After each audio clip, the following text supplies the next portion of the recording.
በሳውዲ አረቢያ እጅግ አሳዛኝ የሚባል ዜና ተሰምቷል። 42 የኡምራ ተጓዦች ህይወታቸው ማለፉ ነው የተሰማው። ዱንያ ይችላል። እኛ ብዙ ነገር እናስባለን። ኩሊ ነፍሲን ዛኢቀቱል መውት 42 የኡምራ ተጓዦች በአንድ ቅጽበት ህይወታቸው አልፏል። ወደማይቀረው አኺራ ሄደዋል። ሞት ከባድ ስካር አለው።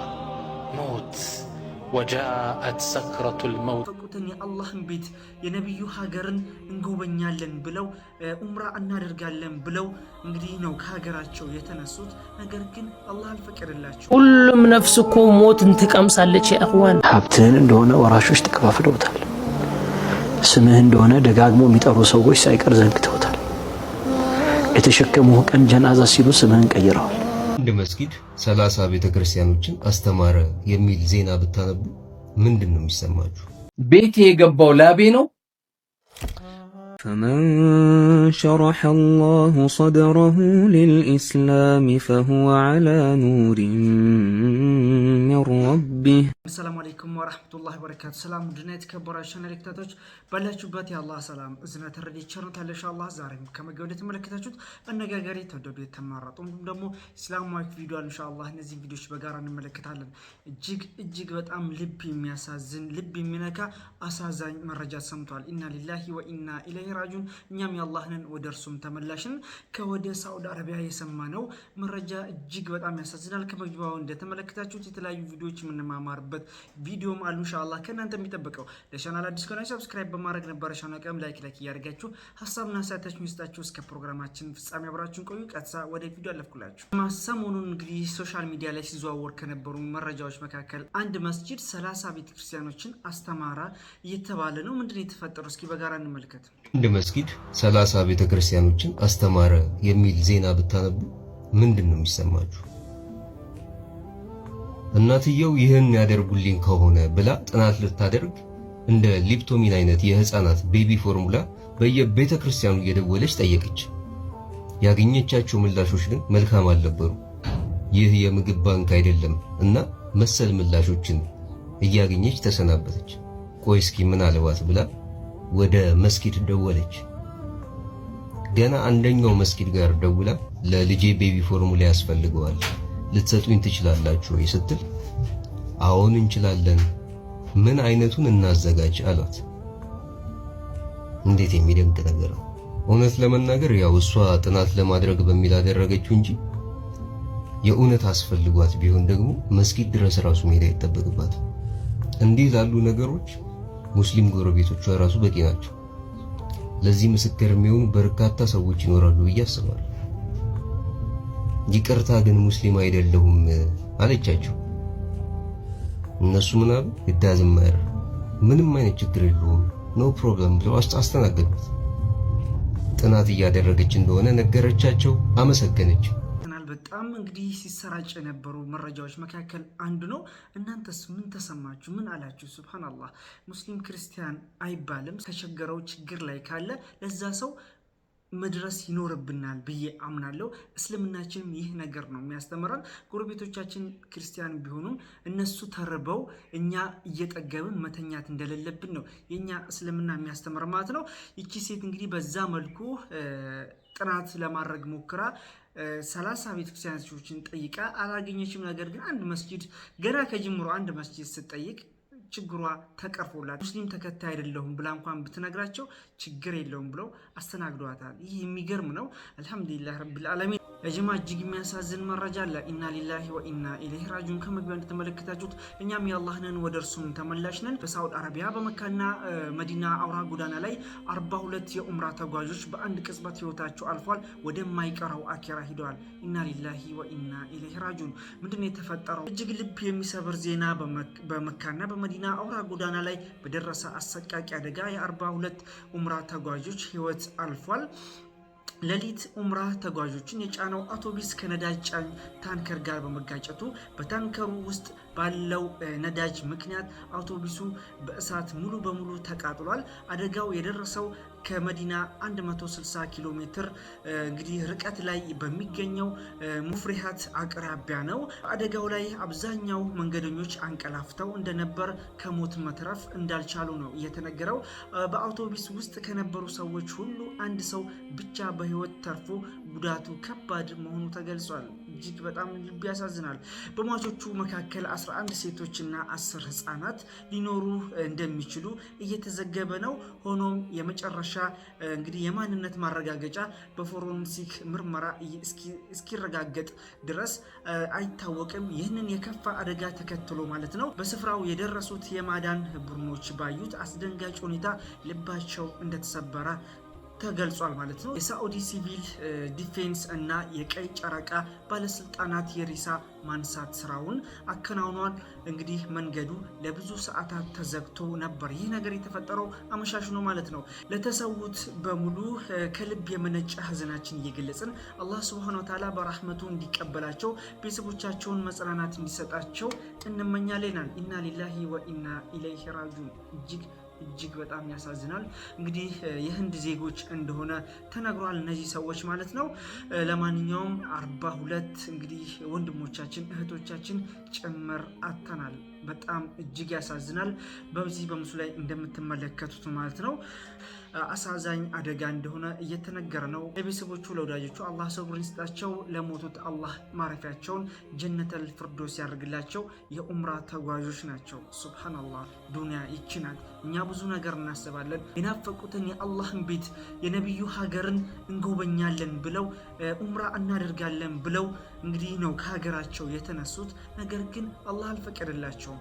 ሱብሃንአላህ እጅግ ያሳዝናል። እኛ ብዙ ነገር እናስባለን፣ በአንዴ በቅጽበት እንቀጫለን። ይህ የዱንያ ተፈጥሮ ነው፣ ምንም ማድረግ አንችልም። ነገር ግን አላህ የመጨረሻችን ያሳምርን ለማለት እወዳለሁ። ወጥቶ ከመቅረት ከእንደዚህ አይነት አደጋ ይጠብቀን። እጅግ ያሳዝናል። ሞት ከባድ ስካር አለው። ሞት ወጃአት ሰክረቱል መውት ቢልሐቅ ዛሊከ ማ ኩንተ ሚንሁ ተሒድ። በእርግጥ ጣረ ሞት ወደ አንተ መጣ፣ ይህ አንተም ስትሸሸው የነበረው ነው። ዛሊከ ማ ኩንተ ሚንሁ ተሒድ፣ ዛሊከ ማ ኩንተ ሚንሁ ተህረብ፣ ዛሊከ ማ ኩንተ ሚንሁ ተኻፍ። ስትሸሸው የነበረው ሲርብህ እንዳትሞት ትመገባለህ፣ ሲያምህ ትታከማለህ። መጣብህ አሁን ይለናል አላሁ ስብሓነሁ ወተዓላ። አቡበክር ስዲቅ ረዲየላሁ ተዓላ አን ታላቁ ሰሓባ አቡበክር ሞት አፋፍ ላይ ሆነው ጣረ ሞት ውስጥ ሲገቡ ከጠጋቸው የነቢዩ ተወዳጇ ሚስት እናታችን አይሻ ከጎን ቁጭ ብላለች። አባቷ እንደዛ ጣረ ሞት ውስጥ ሲገባ ስታይ ግጥም እንዲህ ስትል ገጠመች። ለዐምሩከ ማ ዩግኒ ተራኡ ዐን ልፈታ ኢዛ ሐሽረጀት የውመን ወዳቀ ቢሃ ሰድሩ አለች።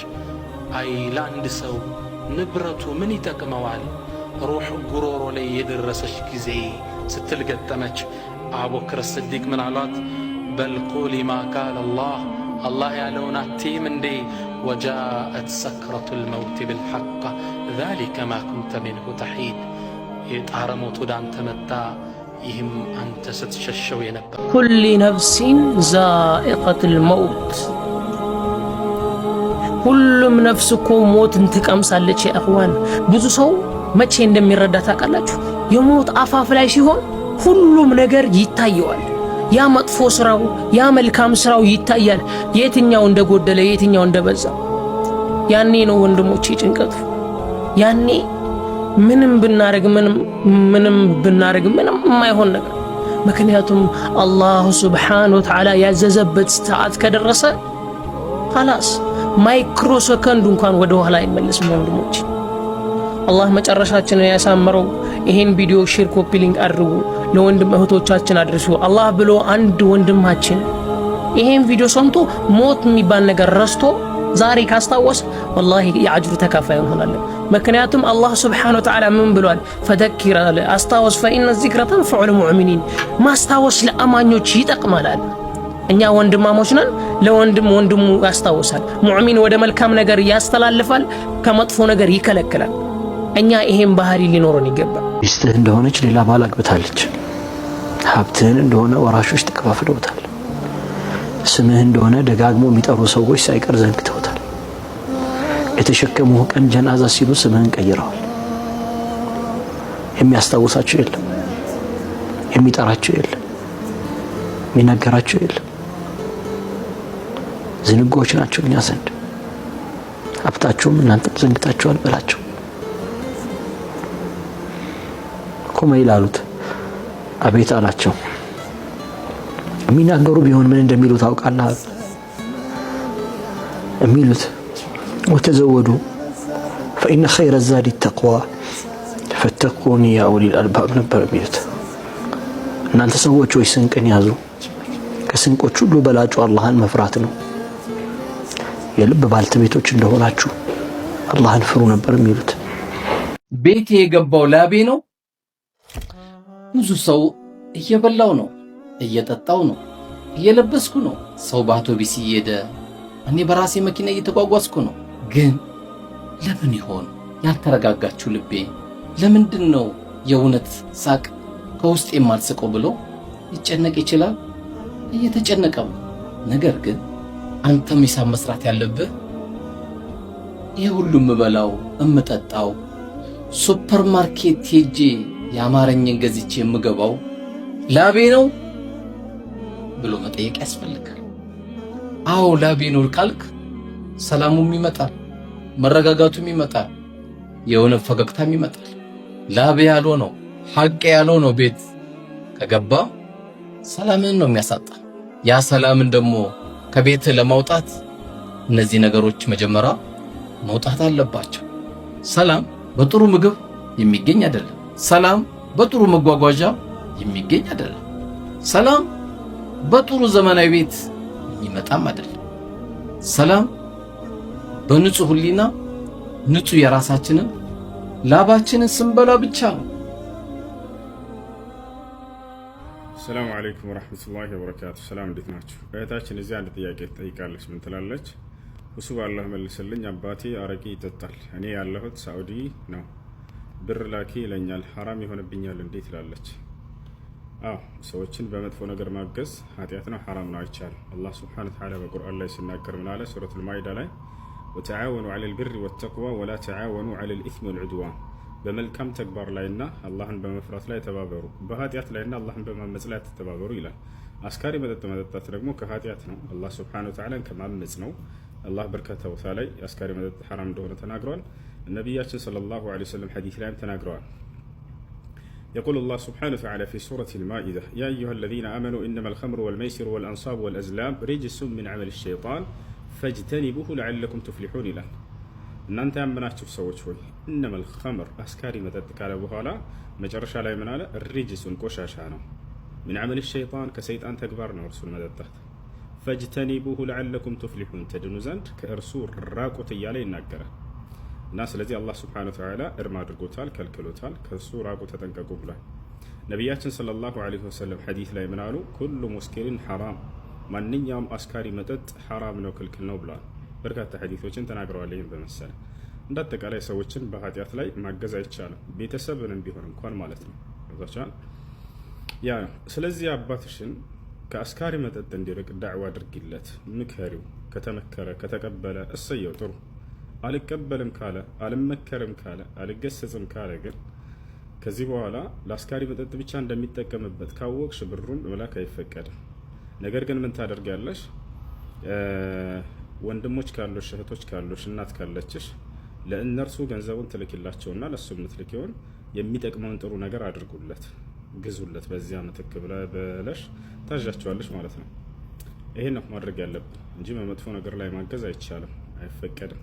በመጥፎ ነገር ላይ ካገዝን የኃጢአቱ ተካፋዮች እንሆናለን። ሰላም አለይኩም ወራህመቱላሂ ወበረካቱ።